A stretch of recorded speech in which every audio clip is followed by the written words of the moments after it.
السلام عليكم ورحمة الله وبركاته. النبي كريم وآل كرام الفاتحة. أعوذ بالله من الشيطان الرجيم. بسم الله الرحمن الرحيم. الحمد لله رب العالمين الرحمن الرحيم مالك يوم الدين إياك نعبد وإياك نستعين اهدنا الصراط المستقيم صراط الذين أنعمت عليهم غير المغضوب عليهم ولا الضالين.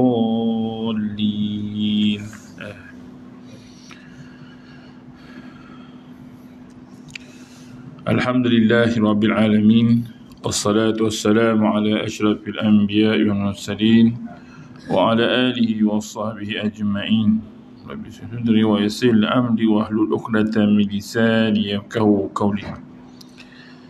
Alhamdulillah, pertamanya dan selama-lamanya marilah kita merafakkan kesyukuran kita kepada Allah SWT dengan limpah dan kurnia dapat kita bersama-sama hadir pada malam ini untuk kita meneruskan lagi pengajian kitab kita, Kitab Tanbihul Ghafilin. Mudah-mudahan apa yang kita belajar, apa yang kita baca dan apa yang kita dengar dapat kita amalkan sebelum kita balik bertemu dengan Allah SWT. Hari ini kita akan masuk dalam bab rajin di dalam ketaatan. Taat tu satu hal, kita tahu tentang ketaatan satu perkara, dan kemudian rajin itu satu perkara. Kalau kita tahu tentang taat tapi kita tak rajin nak buat, payahlah kan? Payah dan susah.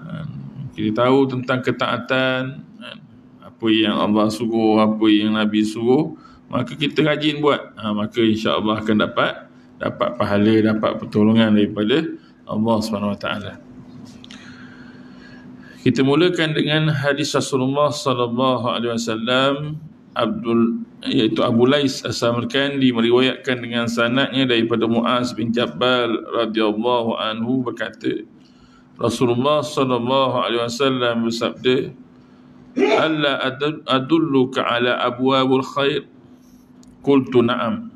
Qala sumu junat wa sadaqatun burhan wa qiyamul abdi min jawfil lail tukhfi kullil khati'at. Kata Nabi SAW, sukakah aku tunjukkan kepada kamu pintu-pintu kebaikan? Kata Muaz bin Jabal, ya Rasulullah, suka sangat. Maka dia berkata, iaitu Rasulullah SAW bersabda, puasa itu sebagai perisai dan sedekah itu bukti pengorbanan, dan bangun malam itu memadamkan dosa atau menghapuskan dosa.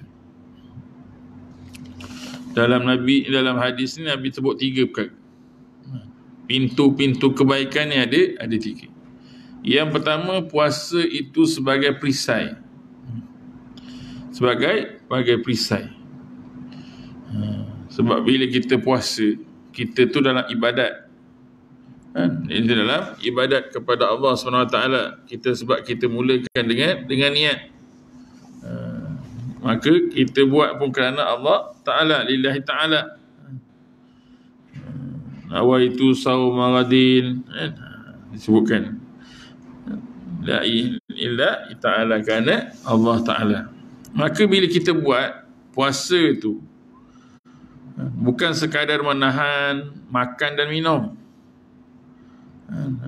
perut atau bawah perut, tapi dalam kita puasa ni, kita kena jaga penglihatan, jaga cakap kita, jaga hati kita.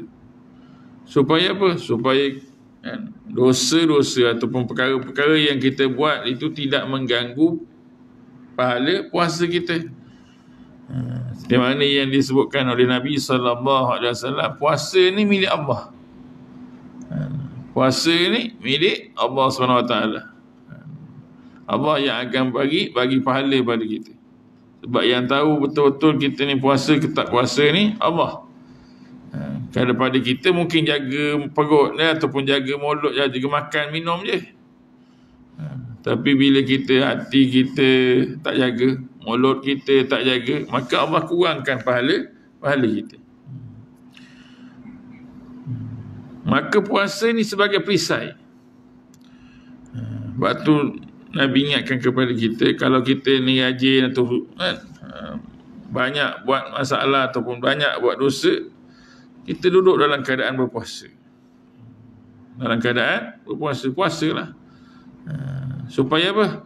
Supaya kita ni jaga diri kita daripada perkara-perkara yang memudaratkan ataupun yang haram.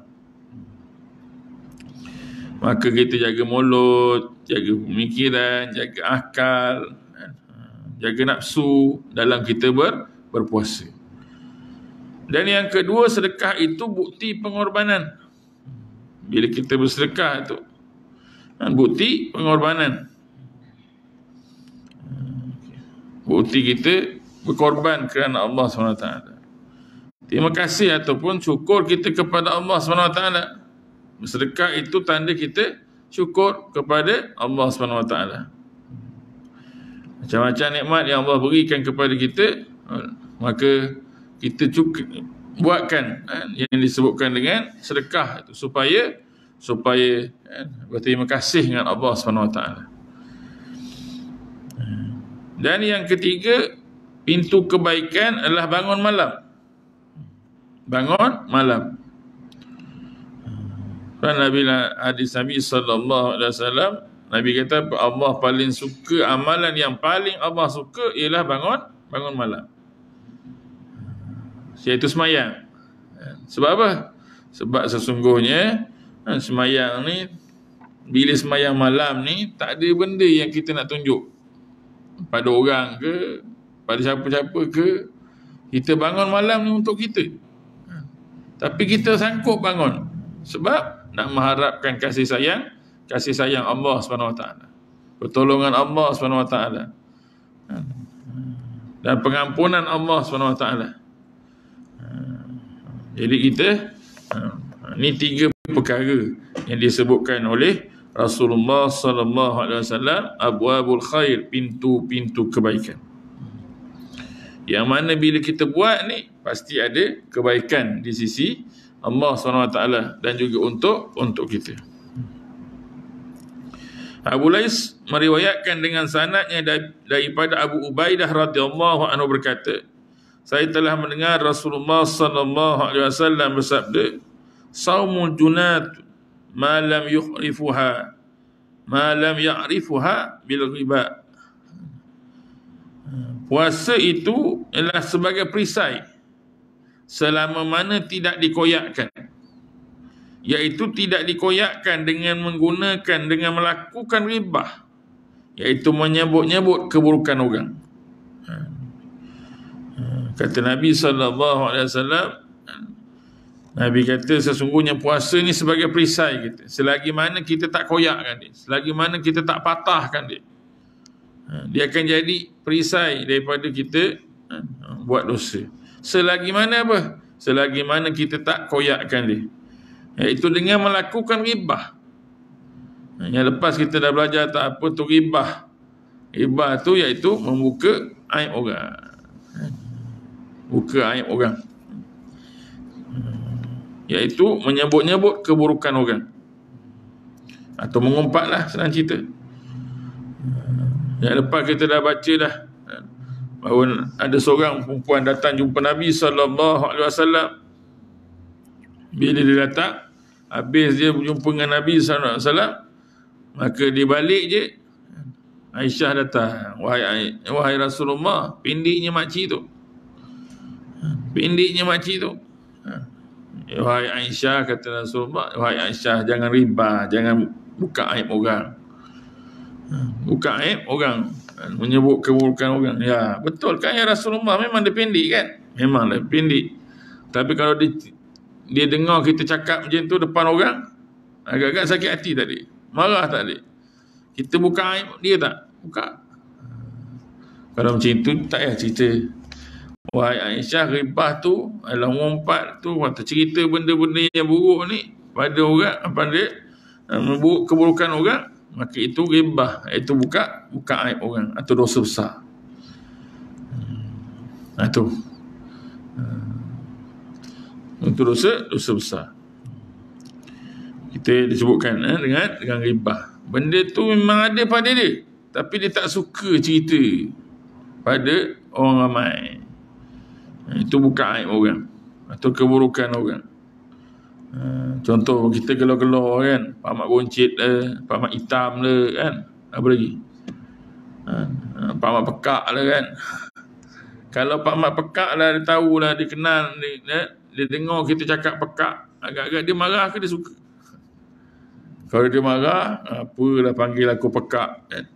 Maknanya tu ghibah, benda satu yang memburuk ataupun yang menyebut-nyebut keburukan orang kan? Tapi kalau benda tu memang tak ada pada dia, tapi kita sebut, itu fitnah. Itu fitnah. Abu Lais meriwayatkan dengan sanadnya daripada Al-Hasan berkata, 4 macam bekal ke akhirat. Ada 4 macam sebagai bekalan di akhirat. Yang pertama, puasa itu sebagai kesihatan jiwa. Puasa itu untuk kesihatan jiwa. Kita ingatkan puasa ni untuk kesihatan badan, jaga makan, diet kan, puasa. Tapi kan, kata Al-Hasan, cucu Rasulullah sallallahu alaihi wasallam, bahawa puasa itu adalah kesihatan jiwa. Sebab apa? Sebab kita dalam puasa ni fokus kita ibadat. Fokus kita adalah jaga hati. Fokus kita jaga niat. Fokus kita ibadat, amalan, beramal. Bila kita dah rasa ataupun cita-cita kita nak jaga amalan, maka tak ada perasaan hati nak hasad dengki, ujub, riak, takabur, sum'ah, tak ada. Maka dengan itu akan sihatkan jiwa kita. Sihatkan jiwa kita. Yang pertama sebagai bekalan hidup kita, bekalan akhirat kita. Yang kedua, sedekah itu menjadi dinding antaranya dengan api neraka. Sedekah itu menjadi dinding antaranya, iaitu antara manusia dengan api neraka Allah SWT. Dalam kitab ni juga kita pernah baca tentang kelebihan sedekah. Ada seorang perempuan berjumpa dengan Rasulullah SAW. Nabi kata semalam dia okey je, hari ni pula lumpuh pula tangan. Hari ni jumpa lumpuh pula tangan dia. Ya, Rasulullah tanya balik, kenapa ni? Semalam okey je, hari ni pula lumpuh. Ya Rasulullah, sesungguhnya semalam aku mimpi ya Rasulullah. Aku jumpa dengan arwah mak ayahku ya Rasulullah. Aku nak cerita ni supaya betul tak betul cerita ni ya Rasulullah. Apa yang kau mimpi? Malah aku mimpi ya Rasulullah, sesungguhnya aku nampak mak aku duduk dalam yang disebutkan dalam neraka Allah SWT. Tapi dalam tangan dia ada 2 perkara, iaitu lemak haiwan dan juga kain buruk. Dihalang-halang diri dia daripada api neraka Allah dengan 2 benda ni. Dengan 2 benda ni. Maka aku pun tengok, mana abah? Ayah mana ayah? Aku tengok ayah dekat syurga. Tengah celupkan bagi minum orang yang menunggu dekat Telaga Kausar. Tanya pada ayah, kenapa ayah kat sini tapi mak dekat neraka? Ayah kat sini sesungguhnya ayah selalu bagi minum pada orang yang nak pergi haji, pergi umrah. Orang datang daripada Syam, orang datang daripada Iraq, ayah pun bagi minum. Tapi mak kau tak suka. Bagi sedekah ni mak kau tak suka. Apa dapat? untung apa dapat sedekah ni? Menghabiskan berah dia dah. Dia tak nampak yang tu. Tapi sepanjang umur mak kau, ada dua benda je yang dia pernah sedekahkan. Iaitu apa? Lemak haiwan dan juga kain buruk. Tu je dua benda yang mak kau pernah bagi sedekah. Maka disebutkan, oh betul lah. Betul yang aku nampak tadi. Pada tangan mak aku adalah lemak haiwan dan juga ataupun kita lemak-lemak lain macam kita sedekah ataupun kita sembelih lembu. Kan ada warna putih-putih kan, macam lemak-lemak kan, kulit-kulit kan. Macam tu lah. Itu yang dibagi orang. Daging tak bagi, tulang tak bagi, ekor lagi jauh. Gaduh dengan orang nak dapatkan ekor. Itu lah, tak bagi. Itu juga dengan kain buruk. Maka dia pun dah dengar penjelasan mak dia, ayah dia, maka dia pun kata, ya, ambillah sikit, satu cawan ke, nak bagi mak air ni. Mak tengah panas kat yang disebutkan dekat neraka tu. Abah kata tak boleh. Ini semua untuk orang yang masuk surga. Maka dia pun degil ambil dengan tangan dia, bawa.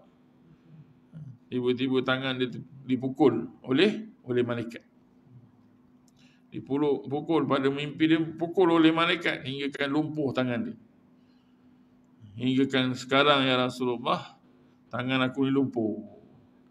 Ya Rasulullah, betul ke cerita ni ya Rasulullah? Kalau betul ya Rasulullah, aku nak minta ampun, minta maaf ya Rasulullah. Tolonglah doakan aku sembuh balik ni. Nabi kata betul. Maka sesungguhnya Nabi doakan supaya dia disembuh dan kembali sembuh. Nak cerita ni apa? Nak cerita tentang sedekah tadi. Sedekah yang kita bagi ni dapat menjadi dinding antara kita dengan api neraka Allah SWT. Ini. Yang seterusnya, semayang itu dapat mendekatkan hamba kepada Tuhan. Semayang itu dapat mendekatkan hamba kepada Tuhan. Allah. Bila kita semayang ni apa? Sembah. Kita sembah yang apa dalam kitab ni? Sembah yang maha esa, sembah yang maha besar, sembah yang maha kaya. Atau sembah yang sebab mendekatkan hamba kepada Tuhan. Seperti mana kita sebut yang lepas kan, kita ni hamba Allah. Kita ni bukan kuli Allah. Kita ni hamba Allah SWT. Kita tak boleh lepas diri kita dengan Allah SWT. Kok mana pun kena buat apa yang Allah suruh. Allah kata semayang, kena semayang. Wajib semayang. Tak boleh kita ni katakan, ya Rasulullah, aku tak nak semayang lah, aku nak reject lah, aku nak resign lah daripada jadi hamba-Mu ya Allah. Boleh. Kita bukan kuli. Selagi mana seolah-olah macam itulah, kita bukan kuli Allah. Kita bukan pekerja Allah SWT. Kita hamba Allah. Kita tak boleh tebus diri kita. Kalau nak tebus, tak nak jadi hamba Allah SWT, sila pulang balik apa yang Allah bagi. Apa dia? Mata, nyawa, badan, ni semua milik Allah. Dalam hadis kursi Allah sebut apa? Wahai Muhammad, katakan kepada orang yang degil ataupun yang tak nak beriman, kalau mereka tak nak beriman kepada aku, jangan makan sebiji nasi pun yang aku buat. Jangan minum setitis air pun yang aku buat. Jangan duduk bumi Allah SWT. Jangan hidup udara Allah, oksigen yang Allah buat. Pergi cari bumi lain yang bukan aku buat, yang bukan Allah buat. Ada? Tak ada. Tak ada, kena ikut lah. Ni hamba. Ni hamba. Sebab tu Allah kata, ya ibadi, wahai hambaku. Wahai hambaku. Ni. Sebab tu kita nak dekat dengan Allah SWT, nak dapat kasih sayang Allah SWT, kita kena solat. Kena sembahyang. Tapi kalau tak nak juga, maknanya kita ni menjauhkan diri kita pada Allah SWT. Bila jauh dengan Allah SWT, Allah akan jauh juga kita pada Allah. Allah akan jauhkan diri dia daripada kita. Dia kadang-kadang kita bila terlepas pandang, jauh daripada Allah, maka Allah jauh daripada kita. Takut-takut kita lalai terus tak semayang. Dalam keadaan Allah lekakan kita. Dalam keadaan Allah lekakan kita. Bila Allah lekakan kita, tak sempat taubat, tiba-tiba mati, Allahu Akbar. Bagaimana keadaan kita? Kita ni, saya dan tuan-tuan lah. Sebab tu kita ni sentiasa kena ingat. Nak ingat Allah kenapa? Kena ambil semayang, kena ibadat, kena zikir, kena baca Quran, kena semayang. Sebab nak ingat kita. Dekat dunia pun kita kena ingat Allah, akhirat lebih lagi lah. Ini disebutkan. Dan yang keempat, bekal kita yang keempat adalah air mata yang menghapuskan dosa. Air mata yang menghapuskan dosa. Dalam hadis pun Nabi sebut apa? Kalau kita ni, kalau boleh kita semayang ke, semayang malam ke, semayang taubat ke, kalau boleh menangis. Kalau tak boleh menangis, buat-buat menangis. Sebab apa? Sebab sesungguhnya mata itu, air mata itu dapat menghapuskan dosa. Dan dalam hadis yang lain, air mata itu dapat menghapuskan api neraka Allah SWT. Sebab apa? Sebab kita ni sangat mengharapkan kepada Allah SWT. Kita tak tahu kita ni ya tak ya masuk dalam syurga Allah SWT. Boleh tak boleh, sempat tak sempat, macam-macam lagi. Kalau nak harapkan dengan pahala kita ni, semayang kita ni, tak tahu lagi lah. Nak dapatkan mahalnya syurga Allah SWT. Oleh sebab itu kita kena pastikan ataupun kena usaha untuk kita ni mendapat kasih sayang Allah SWT. Abu Lais berkata, asas taat itu ada 3 perkara. Asas kepada ketaatan itu ada 3 perkara. Yang pertama, rasa takut. Yang kedua, mengharap. Dan yang ketiga, cinta. Maka tanda takut ialah meninggalkan yang haram. Kalau kita nak taat kepada Allah SWT, kena rasa. Sebab apa kita taat? Sebab kita takut dengan Allah. Sebab apa takut? Allah lah Tuhan kita yang satu. Kalau Allah tak maafkan kita, siapa lagi nak maafkan kita? Kalau Allah tak kasihkan kita, siapa lagi nak kasihkan kita? Sebab tu kita takut. Kalau Allah tak bagi kita pahala, siapa lagi nak bagi pahala? Kalau Allah tak bagikan kita ni kasih sayang hingga kita masuk dalam syurga Allah SWT, siapa lagi? Sebab tu kena ada takwa. Kena ada ketakwaan kita kepada Allah SWT. Itu tanda taat. Asas taat. Takut. Kita nak semayang, kena ada. Sebab apa kena semayang? Sebab kalau tak semayang, Allah murka. Kenapa kena baca Quran? Sebab kalau tak baca Quran, nanti lupa apa yang disebutkan oleh Allah dalam Quran. Tak ingat. Tak pernah baca. Sebab apa kena zikir? Sebab takut lupa Allah SWT. Dan yang seterusnya, mengharap. Dan tanda mengharap ialah rajin menjalani ketaatan. Kita mengharap apa? Kita mengharap hidup kita, mati kita dalam keadaan Allah redha, Allah kasih, Allah sayang. Mengharap kasih sayang Allah SWT, kena buat amal. Kena selalu buat ketaatan.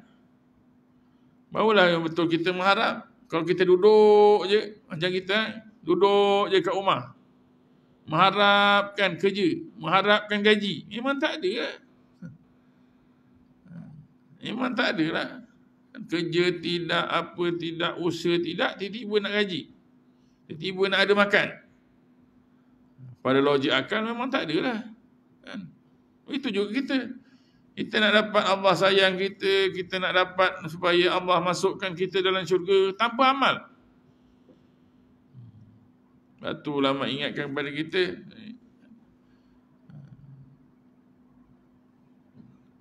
kalau kita ni beriman tapi tak ada amal, seperti mana pokok tapi tak ada buah. Pokok tapi tak ada buah. Nak dapat buah, nak dapatkan kesejahteraan, nak dapatkan mengharap tapi tak ada ketaatan. Ni. Lebih-lebih lagi kalau kita tak nak buat, melawan pula tu. Sudah. Ini tak mengharap dah ni. Tak mengharap dengan Allah SWT. Dia mengharap mungkin pada makhluk. Melawan pula tu dengan Allah. Artinya melawan ataupun dia betul-betul mengharap pada makhluk. Dan tanda cinta. Tanda cintanya kepada taat ialah rindu dan kembali khusyuk.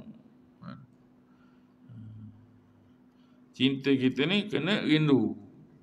Tanda-tanda taat, tanda asas taat ialah rindu dan kembali khusyuk. Dan asas maksiat pula, itu pun ada 3.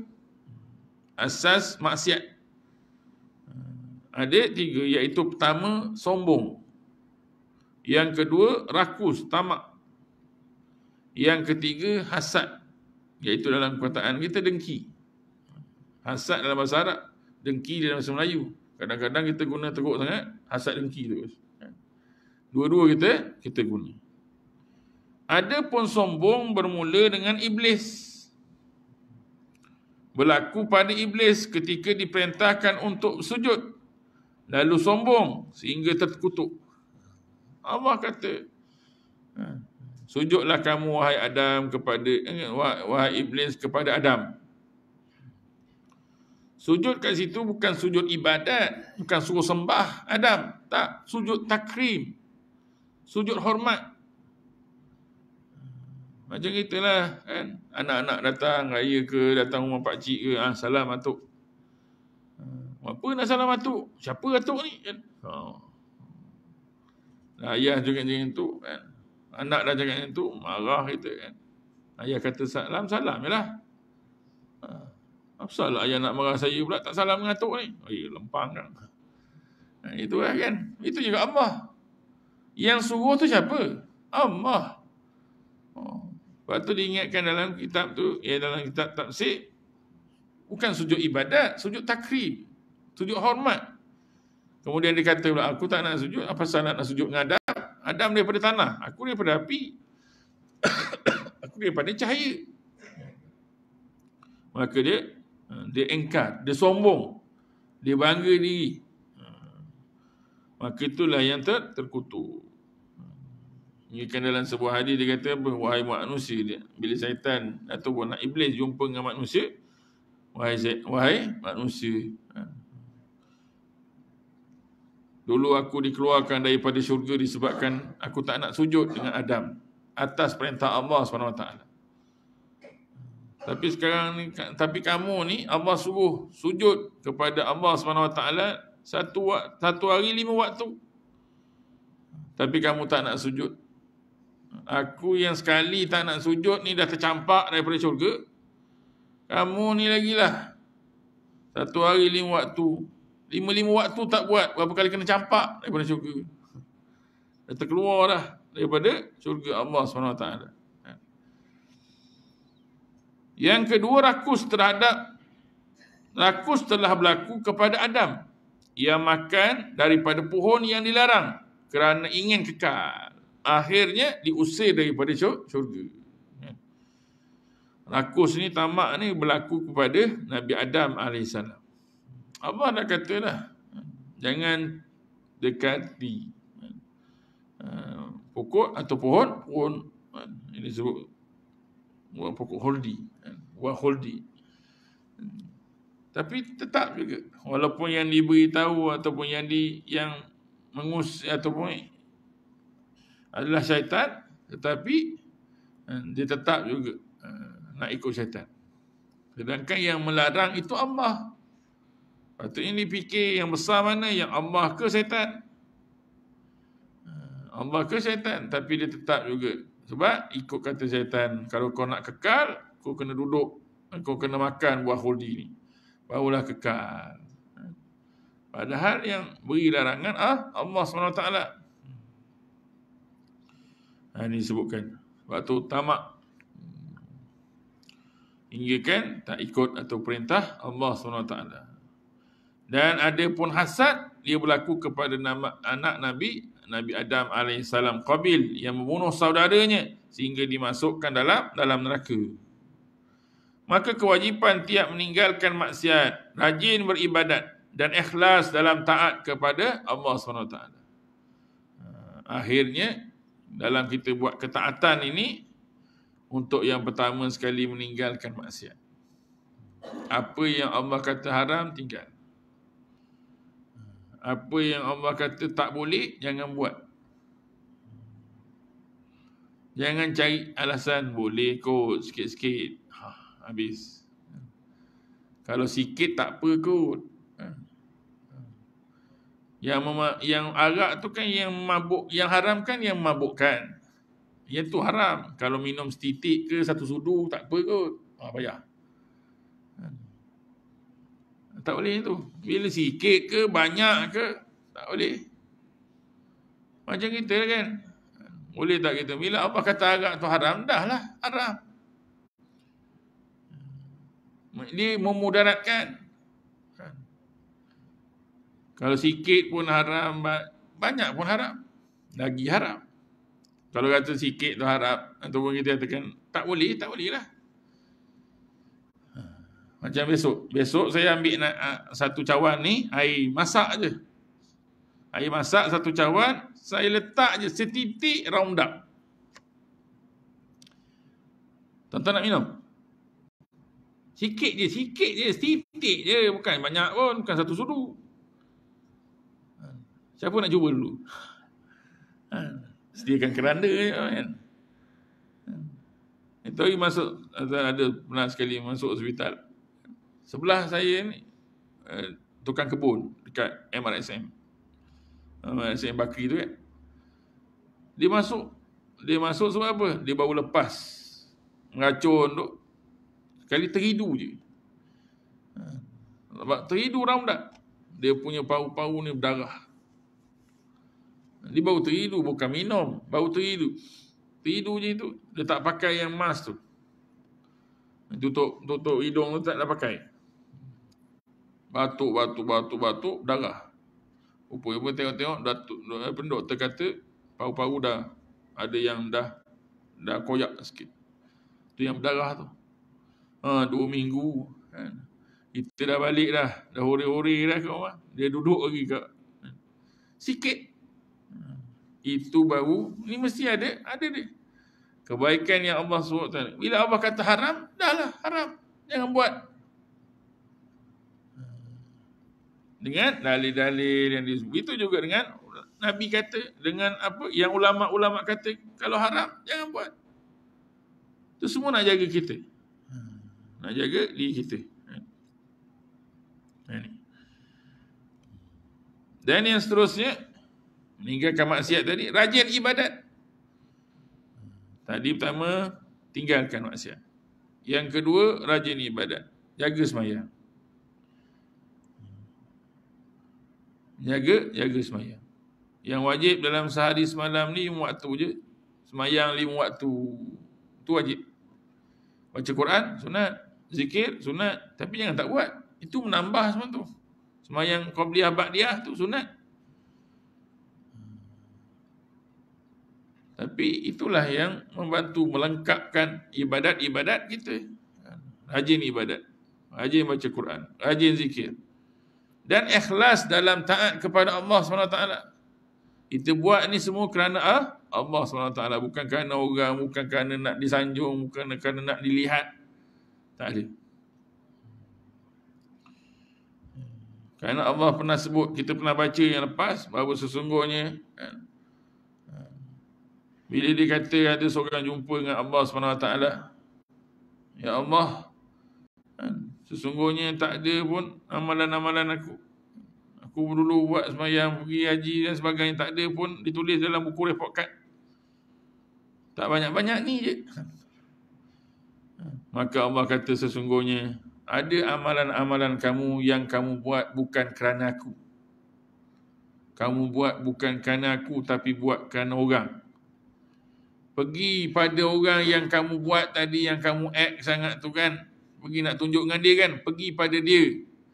Minta pahala pada dia, bukan pada aku. Pada aku tak ada, bukan kerana lillahi ta'ala. Mungkin kamu nak sedekah, mungkin kerana orang. Pergi minta orang-orang tu. Kamu baca Quran ni sebab mungkin kerana orang. Pergi minta pahala pada dia. Pada aku tak ada. Kamu semayang ni bukan kerana orang. Kamu mengajar ni bukan kerana Allah, tapi kerana orang. Pergi pahala, minta pahala pada orang tu. Allahu Akbar. Sebab tu disebutkan tadi berhenti atau meninggalkan maksiat, rajin buat ibadat, yang ketiga ikhlas. Diriwayatkan daripada Nabi SAW bersabda, siapa yang ikhlas melakukan ibadat pada Allah selama 40 hari akan nampak memancar hikmah daripada hatinya dan lidah dia. Allah. Siapa yang buat amalan dengan ikhlas, melakukan ibadat itu kepada Allah selama 40 hari, maka akan memancarkan hikmah daripada dalam hatinya dan juga lidah dia. Dalam hati pun kita nampak, ataupun tak nampak pun kita dapat rasa. Dan juga lidah dia. Sebab tu kita nak dapatkan hadis Nabi SAW, siapa yang disebutkan, siapa yang semayang ataupun siapa yang jaga solat dia 40 hari berturut-turut berjamaah kerana Allah SWT, maka Allah akan berikan dia termasuk golongan orang yang tidak sia-sia. Ini disebutkan oleh Rasulullah sallallahu alaihi wasallam. Sebab tu kita jaga kita ni dah baik dah. Dah baik dah, jaga semayang dah, kuliah dah, mengaji dah, tapi nak istiqamah. Nak istiqamah dalam amal kita. Nak istiqamah dalam mungkin semayang berjamaah kita. Dalam keadaan kita dah kadang-kadang okey dah ni. Dah bagus lah. Bukan bagus kita maksudnya ini. Kita dah jaga semayang kita. Dah boleh ada masa untuk Quran. Dah boleh masa untuk kerja dan sebagainya. Dah boleh atur lah. Sampai tak meninggalkan semayang kita lah. Lepas tu lepas maghrib ada kuliah. Kan lepas isyak ada ngaji dan sebagainya. Boleh dah. Yang teruskanlah. Supaya apa? Supaya kita ni terus diberikan oleh Allah SWT hingga akhir kita mati dalam keadaan husnul khatimah. Mati dalam keadaan yang baik. Itu seronok lah. Jangan sampai kita ni kadang-kadang kan dah okey dah ni, tetapi akhir kita dalam keadaan tak baik. Contoh yang selalu saya sebut macam Haji Bakir lah. Pakai serban dulu. Pakai serban. Baik dia.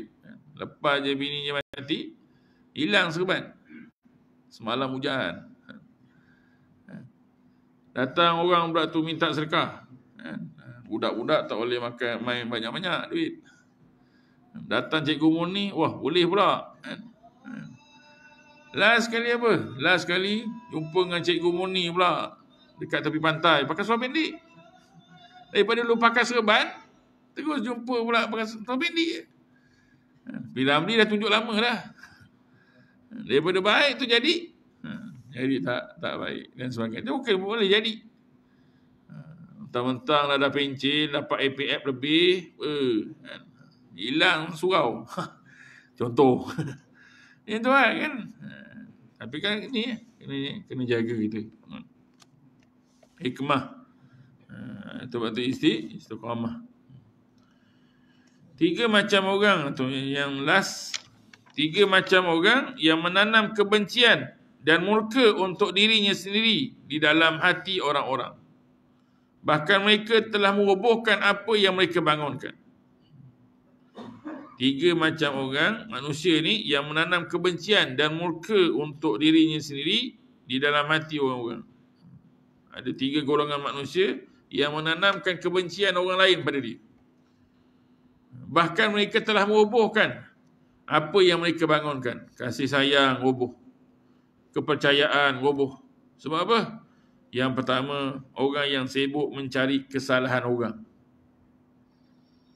Kita dah jaga dah yang baik dengan dia, kawan dengan dia, tapi dia sibuk cari kesalahan kita. Itu payah. Bukan sekadar dengan kita, dengan orang kampung pun dia cari juga kesalahan orang lain. Yang kedua, orang yang sombong atau bangga diri. Orang yang sombong dan bangga diri.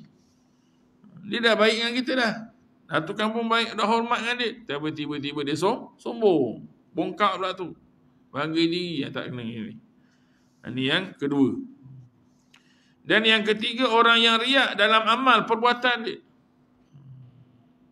Dalam sombong, bangga diri, riak pula tu. Kan? Dalam amal perbuatan dia. Janganlah macam tu. Jangan jadi macam tu. Tak nak macam tu.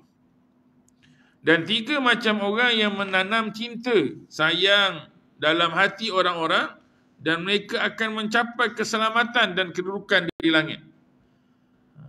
Orang lain dia menanam kasih sayang orang lain pada dia. Dan dia akan dapat kedudukan yang baik di langit. Yang pertama, orang yang berbudi baik atau berbudi baik. Orang yang berbudi baik, buat baik dengan orang, tolong orang, kenal ke tak kenal ke. Contoh nampak ni keluar dalam WhatsApp insiden ke ataupun terbakar rumah ke, kita tak kenal dia. Tetapi dengan hati kita, orang yang baik ni dia tolong, dia bantu. Yang kedua, orang yang ikhlas dalam amal perbuatan dia.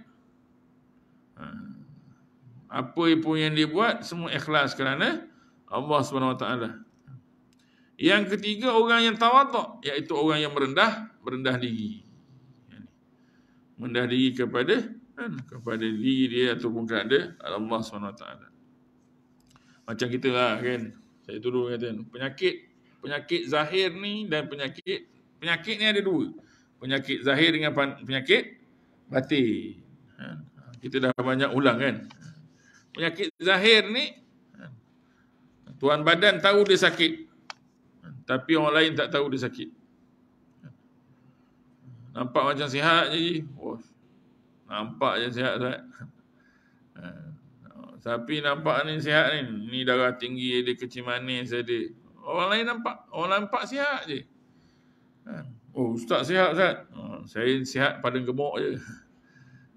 Tapi pada badan ni, siapa yang tahu kan? Allah Ta'ala dengan saya je yang tahu. Sakit apa kan? Itu kan? Penyakit zahir, tuan badan tahu dia sakit. Tapi orang lain tak tahu dia sakit. Penyakit batin, tuan badan tak tahu dia sakit. Tapi orang lain nampak dia sakit. Sebab dia ujub, riak, takabur, soma'ah, macam-macam ni. Rasa aku kan. Yang dalam kampung ni yang rajin sembahyang malam aku. Nak kata apa ni kan? Ataupun kalau tak ada duit aku ni tak ada tau kan. Masjid ni ataupun tak ada ni tau padang ni. Macam-macam ni.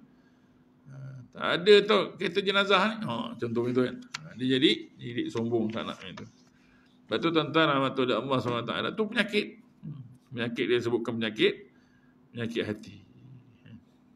Sebab tu kita bila baca Quran, dalam kita mengaji, kita belajar, kita datang macam-macam lagi. Kita mengaji, belajar ataupun datang usrah. Bila kita ustaz-ustaz bacakan Quran, bacakan hadis, bila kena ke kita, atau ustaz ni macam kena ke aku je. Tak? Padahal ustaz tu baca Quran. Padahal ustaz tu baca hadis. Al-Quran, hadis ni memang Allah betulkan, sampaikan untuk betulkan manusia. Sebab tu bila kita baca Quran, baca hadis, kena kat kita, siapa nak betul? Kena betulkan mana? Kena betulkan Quran ke kena betulkan diri kita? Kena betulkan diri kita. Macam yang kita berlawan. Ustaz baca Quran, macam berlawan kena kat aku je kan. Berlawan kita dengan Quran. Lawan kita dengan hadis. Nak betulkan Quran ke nak betulkan kita? Mestilah nak betulkan kita. Supaya kita ni ikut Quran. Bukan Quran ikut kita. Maknanya kalau kita rasa panasnya telinga dengar ayat Quran ni. Ustaz boleh contoh-contoh pula kan. Maknanya apa? Maknanya kita kena betulkan Quran ke kena betulkan diri kita? Kena betulkan diri kita. Untuk apa? Untuk jadi lebih baik. Untuk lebih jadi Allah sayang, untuk jadi kita ikhlas macam tu kan. InsyaAllah nanti kita sambung lagi berkaitan dengan taat atau rajin dalam ketaatan kepada Allah SWT, insya-Allah. Marilah kita sama-sama beristighfar, mudah-mudahan Allah SWT mengampuni kita. Astaghfirullahalazim الذي لا إله إلا هو الحي القيوم وأتوب إليه أستغفر الله العظيم الذي لا إله إلا هو الحي القيوم وأتوب إليه إلى استولي الفردوس أعلى ولا أقوى على النار جحيم الله هب لي توبة وفي ذنوبي فإنك غافر الذنب العظيم. Tuhanku, aku tidak layak masuk syurgamu, namun tak upaya menghadapi api neraka. Terima taubatku dan ampunkan dosa-dosaku. Sesungguhnya Engkaulah pengampun dosa-dosa besar. Allahumma arhamna bil Qur'an waj'alhu lana imanan wa nuran wa hudan wa rahmah. اللهم ذكرنا منه ما نسينا علمنا منه ما جهلنا وارزقنا تلاوته آناء الليل وأطراف النهار واجعله لنا حجة يا رب العالمين.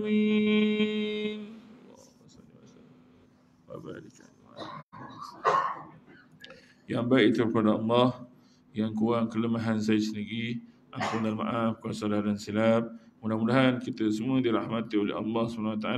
Marilah kita sama-sama tutup dengan tasbih kepada Allah.